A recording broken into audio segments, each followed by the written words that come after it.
지난주 열린 다락방이었고요. 그 전주 여호와를 알자, 힘써 여호와를 알자, 이렇게 좀 설교의 시작을 열었습니다. 그리고 제자 훈련을 인도하면서 제 마음 가운데 참 기억에 오랫동안 남는 그 서문을 인용했는데요. 오늘 다시 한번 좀 인용해 드리고 싶습니다. 여러분 자신을 하나님의 가장 깊은 바다에 빠뜨려 보라. 하나님의 무한하심 속에 빠져보라. 그러면 당신은 휴식의 침상에서 원기를 되찾고 다시 힘이 넘쳐서 일어나게 될 것이다. 이 내용이 하나님을 아는 지식이라는 책자에 실려 있는 내용이기도 한데요. 하나님을 아는 지식에는 조금 더 내용이 이렇게 더 풍성하게 있습니다. 하나님을 아는 지식이라는 주제에 대해 열심히 묵상하는 것보다 내 영혼에 더 위로를 주는 것을 알지 못합니다. 슬픔과 비탄에 굽어치는 파도를 그처럼 진정시키며 시련의 바람들을 평온하게 해주는 것을 알지 못합니다. 무엇이요? 하나님을 아는 지식이. 그냥 단순히 우리가 머리로 아는 그 지식이 이 책의 문구처럼 슬픔과 비탄에 굽어치는 파도를 진정시키고 시련의 바람들을 평온하게 해주는 것은 아닙니다. 내가 하나님을 인격적으로 알 때에, 하나님께서 우리에게 알려주신 그 관계 속에서 알아갈 때에 이 책의 문구가 내 삶에도 그대로 이루어지겠죠. 제가 한 가지 이 인용 문구를 또다시 이렇게 읽고 나눠드린 것은 이 언어가 굉장히 구체적이고 실제적이라는 것입니다. 그러니까 하나님을 아는 지식이 굉장히 영적인 신비로운 거여서 이렇게 신비의 영역에 두고 나의 일상은 그냥 아침에 일어나서 또 하루 밥 먹고 입고 자고 사는 것, 내 구체적인 일상의 삶과 하나님을 아는 지식이라는 이 영적인 주제를 이 책의 저자는 분리시키지 않습니다. 보세요. 하나님을 아는 지식, 그의 무한하심 속에 빠져보라. 그 다음에 우리의 언어는 이 책의 언어는 굉장히 실제적입니다. 당신은 침상에서 원기를 되찾고. 그러니까 제가 하나님께서 이렇게 우리에게 도전해 주시는 것 같습니다. 그러니까 하나님을 아는 지식이 한번 우리가 우리의 인생의 어느 시간을 한번 던져보자. 그러면 정말 실제로 아주 구체적인 내 일상 가운데 어떠한 변화가 일어나는지 한번 테스트하고 증명해 보라는 도전을 주시는 것 같아요. 그냥 하나님을 아는 지식, 그냥 매주 주일에 교회에 가서 예배 드리고 성경을 읽고 암송하고 모두 다 귀한 일이지만 한번 하나님을 아는 지식에 내 인생의 어느 순간을 몰입했을 때 구체적으로 하나님께서 내 일상에서, 내 침상에서, 내가 먹고 자고 입는 나의 일상생활에서 어떻게 하나님이 개입하시는지를 우리에게 하나님이 시험해보고 증명하고 이렇게 해보라고 도전을 주시는 것 같습니다. 그래서 우리는 이 여정을 시작하려고 합니다. 하나님을 아는 지식에 자라는 여정, 매주 우리가 모일 때마다 하나님은 어떠한 분이신가, 그 하나님을 어떻게 알 수 있는가, 내 삶 가운데 그 하나님을 어떻게 경험할 수 있지? 이러한 질문을 던지고 실제로 2023년 오늘을 사는 나의 일상 가운데 하나님을 인격적으로 만날 때, 매일매일 그 하나님을 알아갈 때에 변하지 않았던 내 삶이 계속 꽉 막혀 있는 것 같고 매듭이 지어 있고 풀리지 않았던 나의 일이 어떻게 풀리는지를 우리가 보기를 원하는 것입니다. 이것이 바로 이것이 나의 간증이요, 간증이 될 줄로 믿습니다. 아멘. 이것을 경험하길 원해요. 하나님은 정말 목마른 자에게 해갈할 수 있는 물을 주시고 사모하는 영혼을 만족시켜 주시고 기대하는 거에 나의 기대 이상으로 채워주시는 분이심을 믿습니다. 그래서 내 입을 크게 열라 하시는데 뭘로 크게 열겠습니까? 파편적인 하나로 입을 크게 열면 여러분 영혼 만족되시겠습니까? 하나의 문제 해결되면 그것으로 정말 만족할 수 있는 게 영혼을 가진 영적인 우리의 존재입니까? 그렇지 않잖아요. 하나님을 아는 지식에 있어 제가 자라길 원합니다. 이것을 맛보는 인생 되길 원합니다. 이것에 있어서 이것을 나의 기도 제목으로 삼고 입을 크게 열 때에 약속하신 것처럼 채우시는 하나님이심을 믿습니다.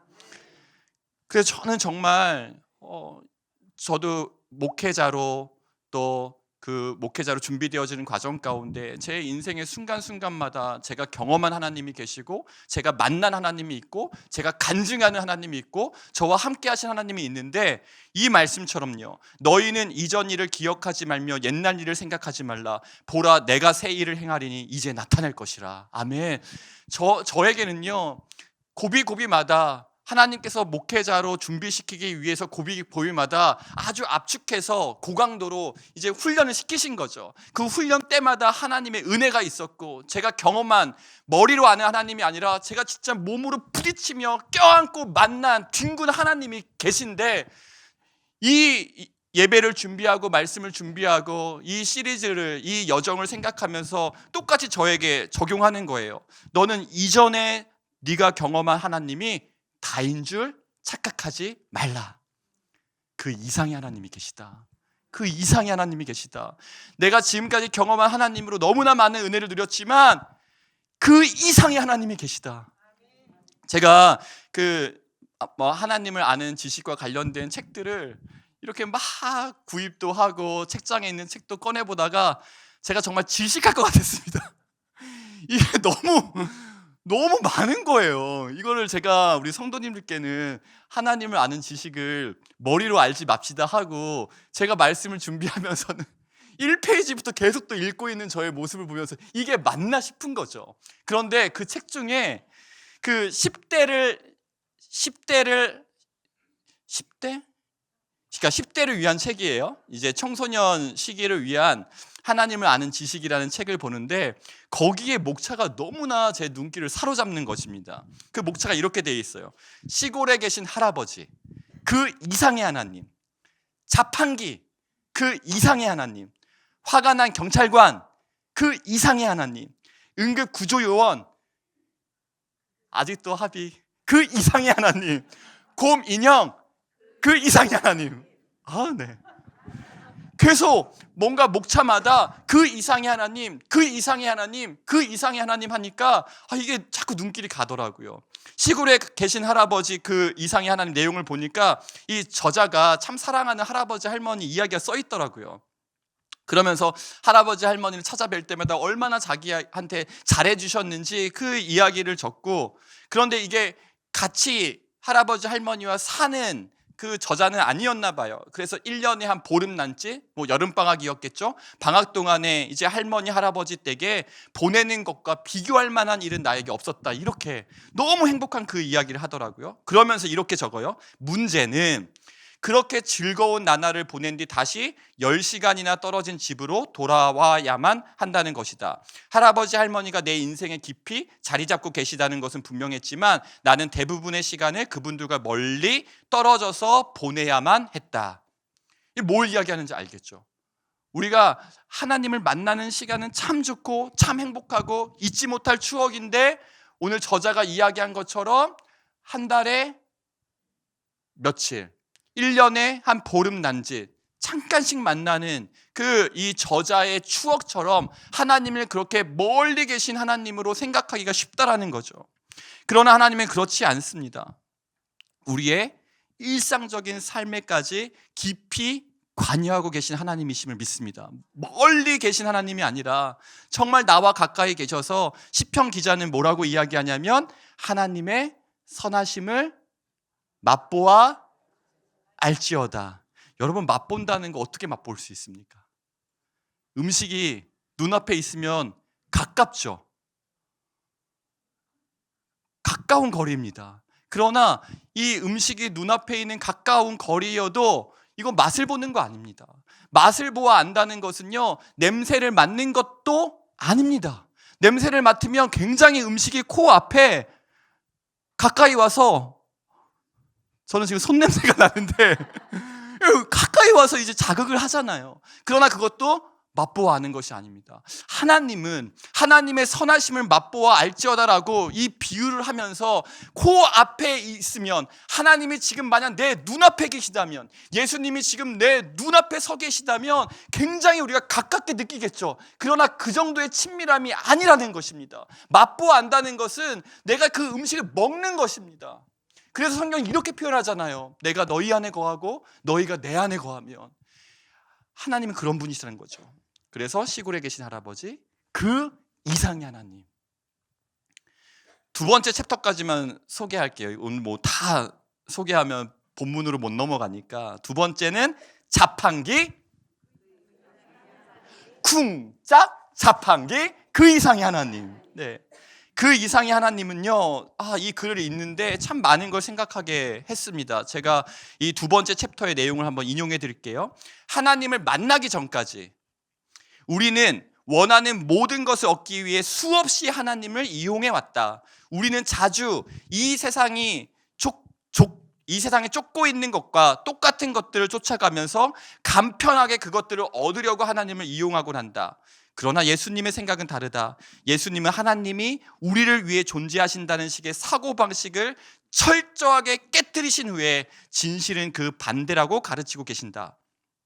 예수님은 우리의 눈을 하나님께 고정하고 하나님을 구하면 하나님이 모든 필요를 채워주실 거라고 말씀하시지만 이것은 관계지 편의를 위한 거래가 아니다. 하나님은 자판기가 아니라 우리의 아버지이시다. 자판기, 그 이상의 하나님. 계속해서 그 이상의 하나님. 내가 생각했던 하나님은 이런 분이셔, 이런 분이셔. 그러나 나의 생각을 뛰어넘는 그 이상의 하나님을 이 저자가 계속 이야기해 주는데요, 도전이 되더라고요. 이전까지 제가 만났던 하나님, 그 이상의 하나님을 만나고 싶습니다. 지금까지 내가 누리고 경험하고 은혜를 누렸던 그 모든 우리의 경험과 시간과 인생의 그 모든 합을 합쳐서 알게 된 하나님, 그 이상의 하나님을 오늘부터 우리로 하여금 만나게 하실 줄로 믿습니다. 왜냐하면요, 하나님을 만난다는 것 자체가 처음부터 내가 하나님을 알기 위해 찾아간 것이 아니었습니다. 내가 신을 만나기 위해 가는 것을 종교라 하고 하나님께로 갈 수 없는 우리를 찾아오신 하나님을 이야기하는 것이 복음입니다. 우리가 하나님을 알 수도 깨달을 수도 믿을 수도 없는 그 상황 가운데 있을 때 찾아오신 것처럼 오늘 우리가 그 이상의 하나님을 만나고 싶습니다. 그 이상의 하나님을 만나고 싶습니다라는 사모함이 있을 때 주님이 정말 우리 한 분 한 분을 찾아오셔서 짠, 깜짝 놀랬지? 하실 줄로 믿습니다. 나 이런 모습이 있는 줄 몰랐지? 지금까지의 네가 만난 하나님이, 여러분이 만난 하나님이, 제가 만난 하나님이 정말 최고의 최고의 하나님이신데 더 최고의 하나님이 있다는 것을 만나게 하실 줄 믿습니다. 이렇게 좋은 이야기를 인상 쓰고 하면 안 되잖아요. 만나게 하실 줄 믿습니다. 우리 좌우의 성도님 바라보면서요, 만나게 하실 줄 믿습니다.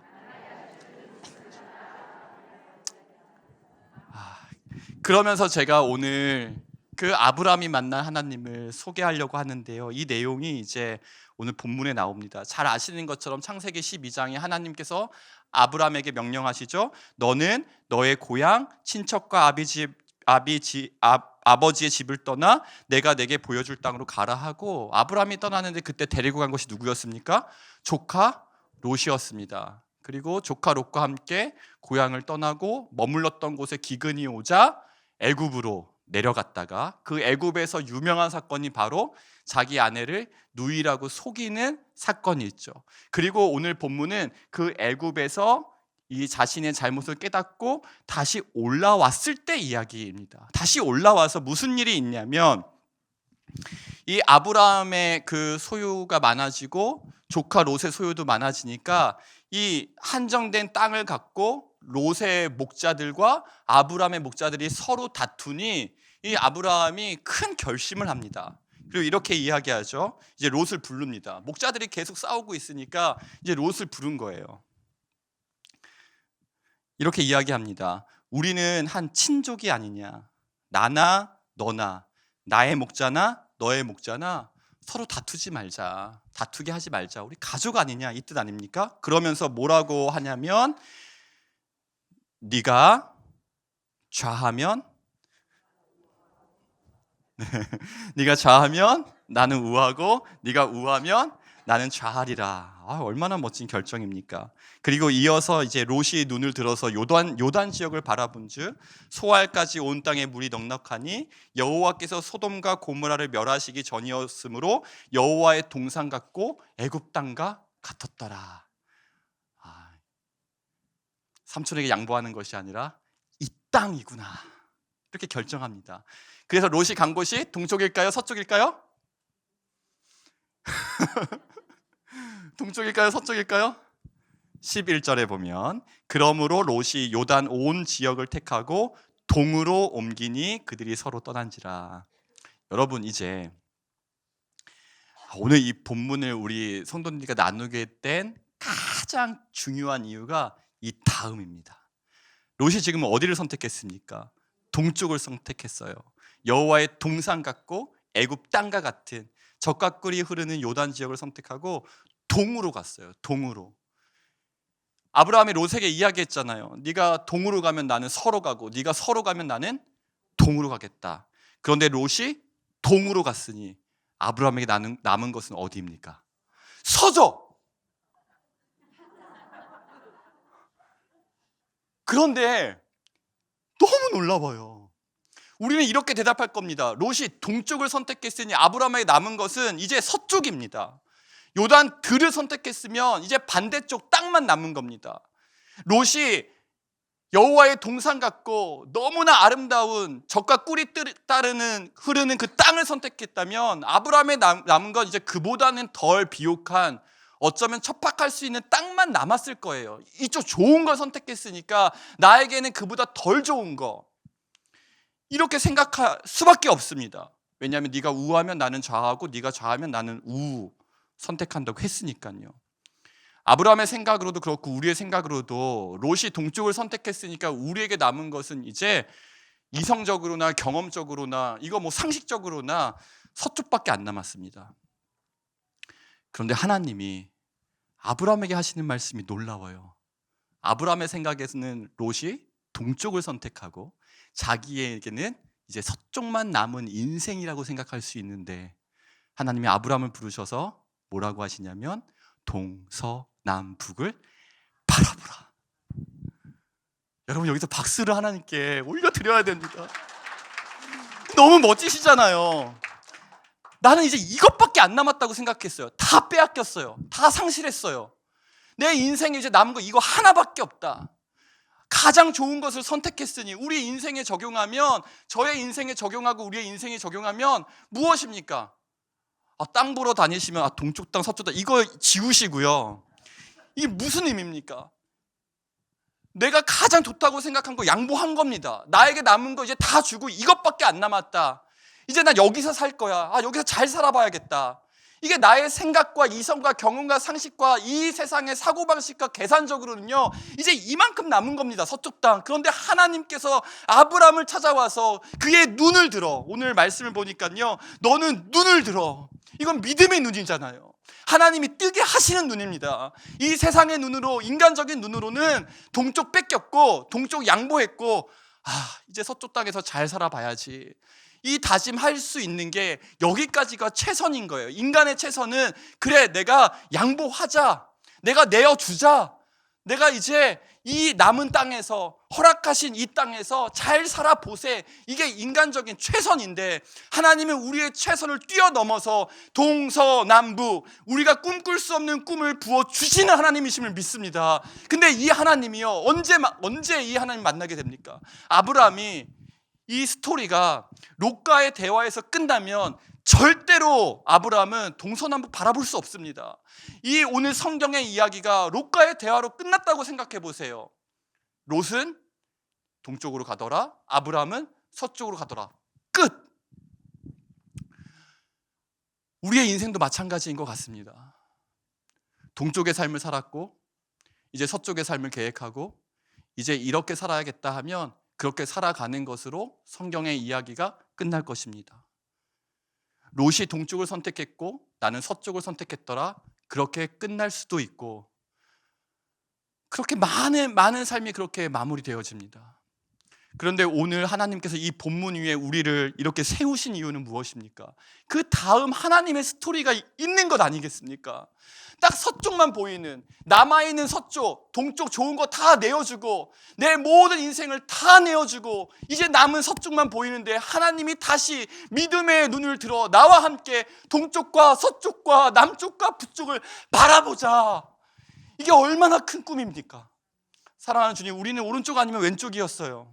오른쪽 뺏기면 왼쪽만 남겼습니다. 왼쪽 다 상실하며 오른쪽으로 살아가는 것이, 그래서 오른쪽 감사하고 자족하고 만족하면서 여기에 최선을 다해 살아가자가 우리의 인생 공식이었습니다. 그러나 하나님은 다시 한번 꿈꾸지 않을래?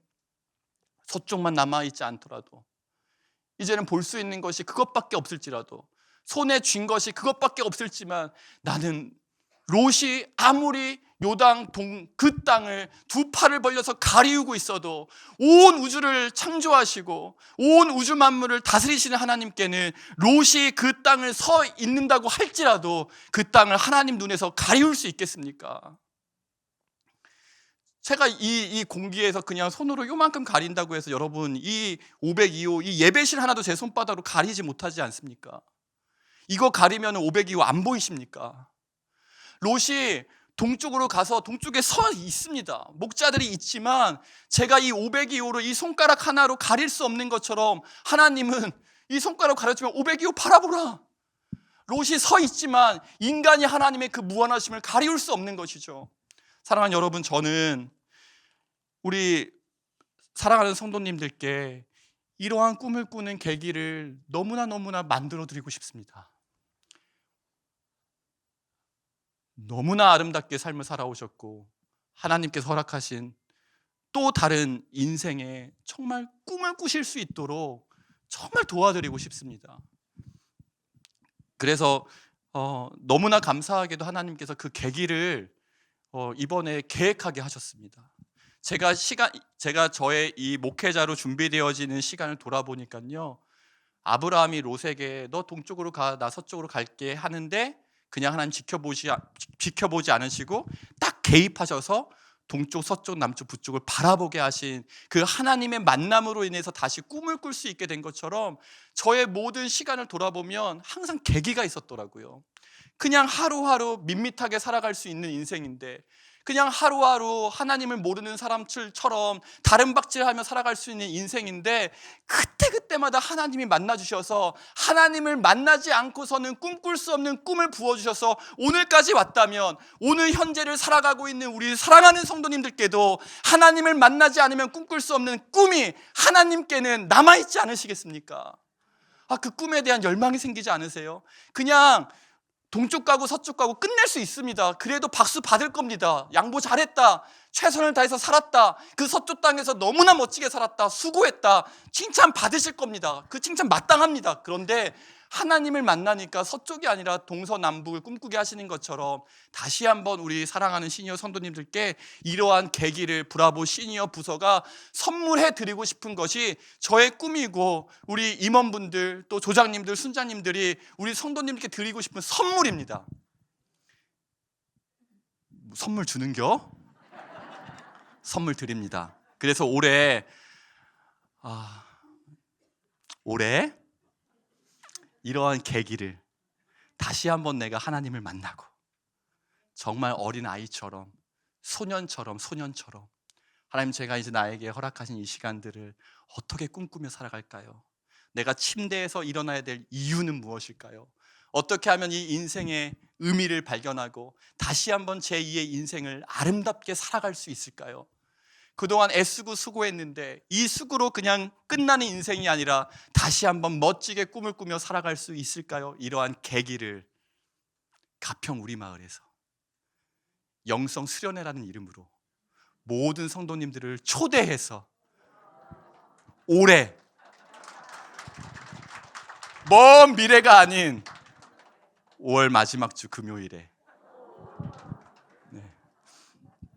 그런데 저희가 다 같이 가면 그냥 우르르 갔다가 우르르 내려오게 됩니다. 그래서 지금 좀 하나님께 지혜를 구하면서 좀 전략을 짜고 있어요. 그래서 우리에게 좀 1년의 시간이 있으니까 다 같이 이렇게 으쌰으쌰해서 다 같이 올라갔다 내려오면 좋겠지만, 한 10개 다락방, 11개 다락방씩 전세버스 한 2대에 나눠서 탈 만큼 한 90분 정도, 이렇게 1년에 4번에 나누어서 가평 우리마을에 가서 그곳에서 아브라함을 만나주신 하나님처럼, 하나님 저도 만나주세요, 저도 제 인생의 후반전에 정말 멋진 꿈을 꾸고 싶고 하루하루 살아가는 그 소소한 일상에서도 의미를 발견하고 싶고 내가 손주를 안을 때, 또 자녀를 케어할 때, 연로하신 부모를 돌보는 나의 모든 손의 수고가 있는 이 일상에서도 하나님 주시는 그 의미를 발견하고 싶어요.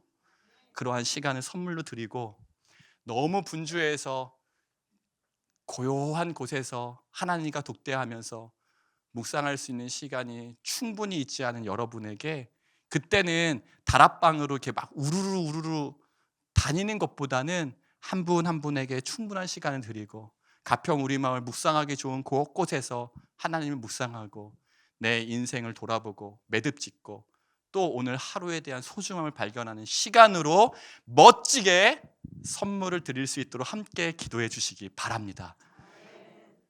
요 계획은 이제 확정됐어요. 이제 5월 마지막 주, 6월 마지막 주, 또 2학기 때 또 두 번에 나눠서 하면 저희 지금 성도님들 전체가 같이 갈 수 있습니다.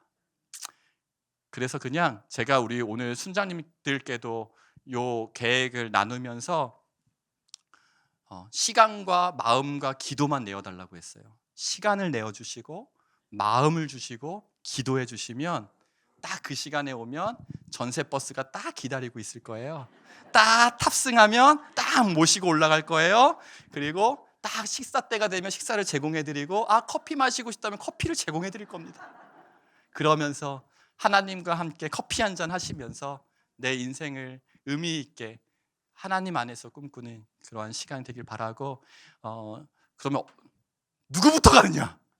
오늘 1시 반에 그래서 임원분들과 회의를 합니다. 그래서 어떻게 추첨할지, 방식은 어떻게 정할지 이제 계획이 세워졌는데, 좀 디테일한 부분들은 잘 의논해서 그렇게 정하도록 하겠습니다. 이것을 위해 기도해 주시고, 그 이상의 하나님 동서남북을 바라보라, 오늘 말씀을 주셨으니 이 말씀이 이루어지는 이번 학기와 그 시간이 될 수 있도록 또 기도해 주길 바라고요. 정말 주님의 이름으로 우리 성도님들을 정말 마음 다해 축복합니다. 함께 기도하겠습니다.